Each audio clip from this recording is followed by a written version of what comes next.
She didn't hesitate when she said it. No soft tone. No private moment. She stood there among her friends, holding a glass of wine like a trophy, confidence borrowed from the crowd surrounding her. Then she smiled and announced, "We talked it over, and you're not my type anymore. We're finished." Just like that. 18 years together reduced to a group verdict. Her friends watched me carefully, almost eagerly, waiting for a reaction. Anger, embarrassment, maybe tears. Instead, I surprised them. I smiled. "Thanks for letting me know it was a group decision," I said evenly. Then I picked up my jacket, turned around, and walked out without another word. Behind me, laughter followed, carefree and dismissive. They thought they'd won. They mistook silence for weakness. Outside, the night air felt sharp and clean, more honest than anything I'd heard inside. I didn't rush home. I didn't call anyone. I sat alone in my car and let the moment sink in. That was the exact second my marriage truly ended. My name is Daniel Whitmore, and until that night, I believed loyalty still meant something. I owned a mid-sized marketing analytics firm based in suburban Colorado. The business wasn't flashy, but it was solid, long-term clients, steady income, and systems built to last. My wife, Melissa, loved the appearance of success far more than the effort behind it. Her friends thrived on approval, gossip, and the power that came from loudly shared opinions. Over the past year, I felt myself shrinking around them, slowly turned into a punchline. Melissa laughed along. That night wasn't impulsive. It was staged, practiced, approved. What they never understood was how carefully my professional life had been designed. Early in my career, after a painful business partnership collapse, I learned a lesson I never forgot. Separate emotion from structure. Everything was planned. Finances, ownership, legal boundaries. Nothing left to assumption. Melissa never asked questions. She assumed marriage meant unlimited access. Sitting in my car, I didn't feel rage. I felt clarity. People confuse humiliation with loss, but they're not the same. The fallout started almost immediately. Melissa posted vague quotes online about outgrowing people, her friends filling the comments with hearts and applause. By Monday morning, mutual acquaintances were buzzing. What none of them knew was that I'd already spoken to my attorney before the weekend. Not out of fear, out of preparation. Years earlier, my accountant and I had placed company assets into fully compliant, protected entities. Melissa's lifestyle had been supported by shared allowances, not ownership. That distinction mattered now. I didn't drain accounts. I didn't seek revenge. I simply ended voluntary transfers and secured operational access. On Tuesday afternoon, Melissa went out to lunch with her friends, likely planning her victory tour. By Wednesday morning, her phone was flooded with messages, from banks, advisors, and confused contacts. Confidence shifted to confusion. Confusion turned into panic. She showed up at my office without warning, eyes sharp, voice shaking. "What did you do?" she demanded. Then her friends followed, texts first, then calls.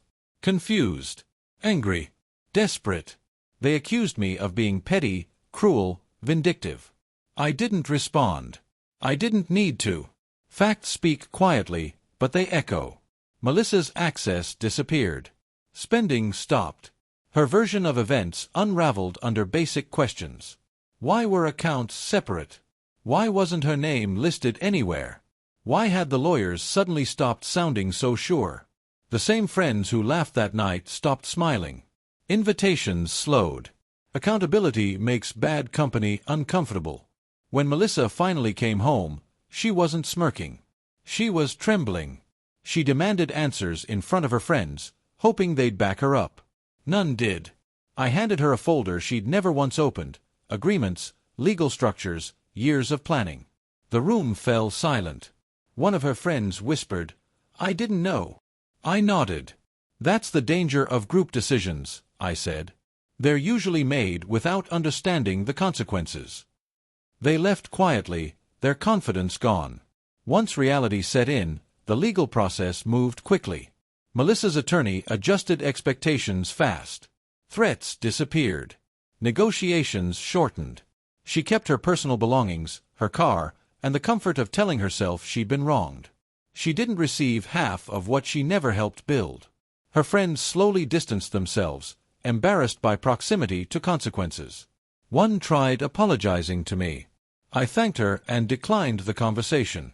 I wasn't interested in revisiting the past. I was focused on closing it cleanly. Melissa accused me of planning everything. I didn't deny it. I planned for independence, I told her.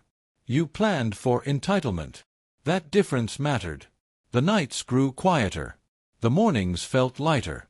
I returned to work focused, productive, unburdened. The laughter I'd heard behind me that night never returned.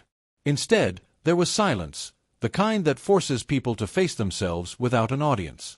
Melissa moved out within a month, leaving behind furniture and memories that finally lost their power. Life reorganized itself quickly after that. Without constant tension, my routine sharpened. Friends noticed the change before I did. Melissa tried to control the story, but narratives collapse when details don't match. Her friends learned the cost of public cruelty. Support faded. Invitations disappeared. She called once, asking if we could undo the damage.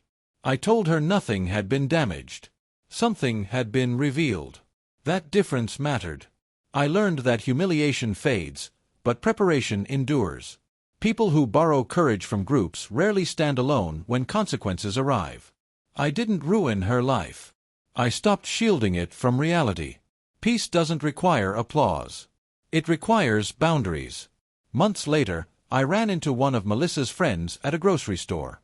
She looked uncomfortable, stripped of certainty. She apologized for that night, admitting they thought humiliating me would empower Melissa. I thanked her for the honesty. Power built on cruelty never lasts. Melissa moved to another city, chasing reinvention. I hear she tells the story differently now. Victimhood travels easily when accountability doesn't. I don't correct it. I don't need to. The people who matter know what happened. More importantly, I know. I rebuilt my life quietly. Work flourished. Friendships deepened. My confidence returned, not loudly, but steadily. The silence after walking away taught me something essential. Respect isn't negotiated in public. It's protected in private. When someone tries to end you in front of an audience, the strongest response isn't outrage. It's composure paired with action. Smiles fade quickly when consequences replace performance. Looking back, the most powerful moment wasn't leaving the room. It was smiling before I did. That smile told them everything they didn't expect, that I wasn't broken, and that group decisions don't intimidate someone who understands his worth. My wife thought public rejection was power. Her friends thought unity meant immunity. They were wrong. Real power is preparation guided by restraint. It's knowing when to walk away, and what to take with you. I didn't shout. I didn't beg. I didn't explain myself to people who enjoyed deciding my fate without consent. Walking away cost me a marriage that no longer respected me. What it gave me was permanent peace, autonomy, and clarity. Their smiles faded because reality replaced performance. Mine stayed because I chose dignity over validation.